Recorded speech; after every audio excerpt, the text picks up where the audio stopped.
If you saw my previous video, then you are fully aware that we are on day 1 of Florida versus Collin Griffith. If you did not watch the video, I'm going to give you a quick recap, and then I'm going to give you the defense's opening statement. This is Collin Griffith, and he is currently being charged with first-degree murder. At 17 years of age, he is being treated as an adult for unaliving his mother. Now, what's insane about all of this is that 18 months prior to that, he unalived his father, stated it was self-defense, and he was released. No charges filed. Now, originally, he lived in Oklahoma with his dad because his mom and his dad were divorced. And once his dad passed, he at that point was sent to Florida to live with his mom. He was 16 at the time.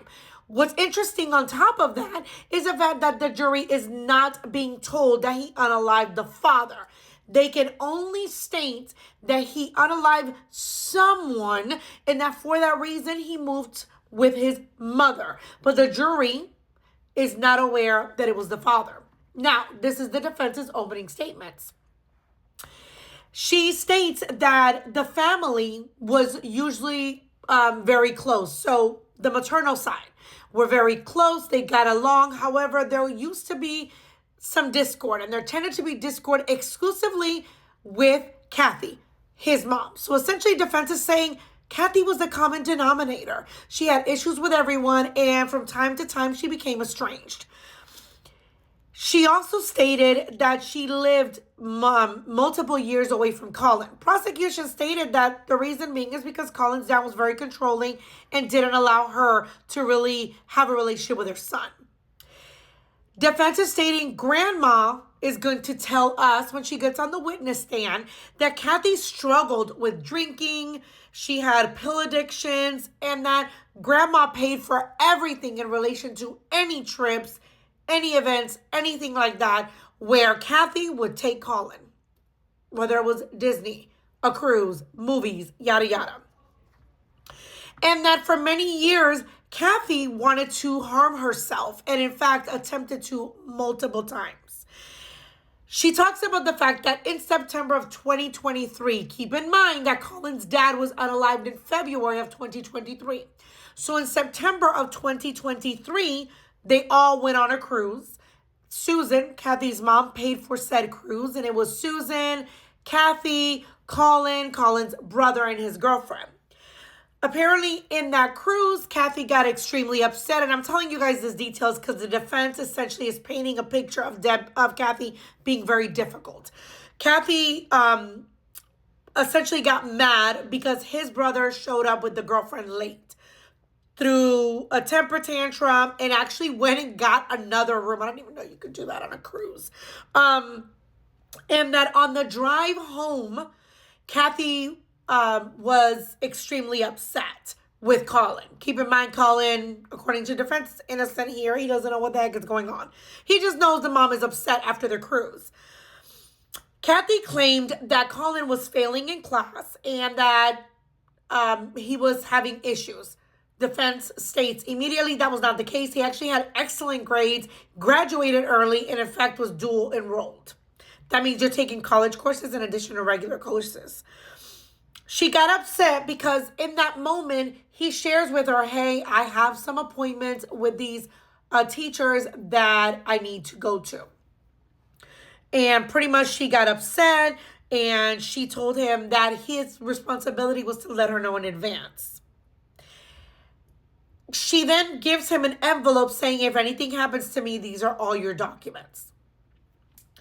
When they go to the house, and if you saw video 1, then you know that she made it a point to put multiple cameras inside the home. Inside her house, she started arguing with him and actually took out her pew-pew and said that she was either going to alive him or her or both of them. She had him sit crisscross in front of her bedroom and stated that if he did not sit crisscross, that she was going to have him do something else, whatever. She ends up putting the gun away and driving him to his school, to go to school right after that. When he arrives to the school, he tells his teacher, I am scared. Like, my mom pulled a gun on me. Police are then called, and she wouldn't initially open the door. Finally, when she opened the door, she was like, absolutely not. I did not pull a gun on him, and he's only saying that because he's mad that I took away his phone because he's failing classes. Keep in mind, the defense is stating that is not the case. He is not failing any classes. Police go back to the school and tell Collin, look, your mom is saying that this never happened and that it's because you're upset that she took away the phone and she doesn't even have a gun. So they didn't even believe him. DCF gets involved and the DCF worker starts reviewing reports and kind of Kathy's history. And in that history pops up that Kathy was essentially someone that did harm to others and that she did not protect her children when they were in her care.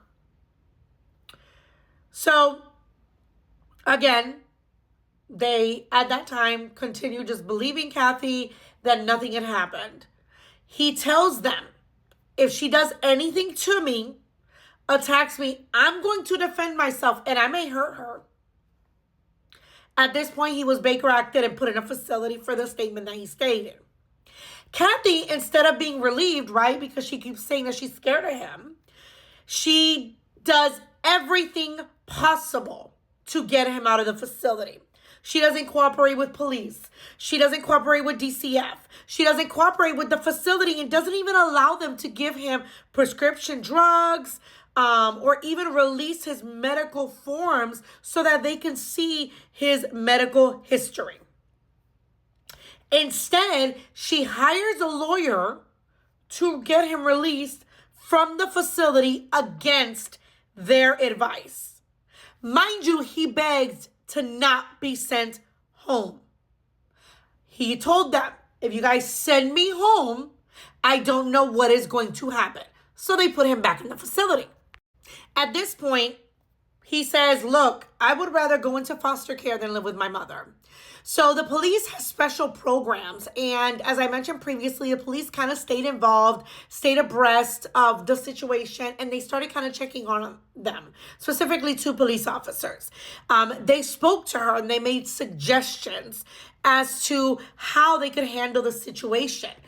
But again, she's fighting against any of their suggestions. Finally, Kathy tells them, I'm going to go ahead and put him in a place called Sandy Pines. He'll be there either 60 to 90 days to get the help that he needs, deal with the trauma that he has, and has a really good treatment plan. After 3 days, she proceeds to check him out against medical advice. The family has a meeting and they're like, look, you need to put him back in the facility. Not only does she state that she is not putting him in the facility, she finally admits that she in fact put a gun on him. Fast forward to November of 2023. This all happened in September. Now we're in November of 2023. Collin gets arrested. The police arrive and he states that the mom had an argument with him. He left the house because he was scared. But the fact of the matter is that every single time they get into an argument, she kicks him out, tells him to go, but she calls the police and says that he runs away. He tells the police he doesn't feel safe because she does have a gun. And police say, then you need to go to your grandmother's house. Susan takes him. So grandma takes him to where she lives. But see, grandma lives in a subdivision where it's 55 and above. So it makes it a little bit difficult, but again, Kathy demands, I want him back. I want him back. Grandma takes him back. Because he went to grandma's house, he in turn gets punished in front of grandma. And I'm going to have to do a part 2 of the defense.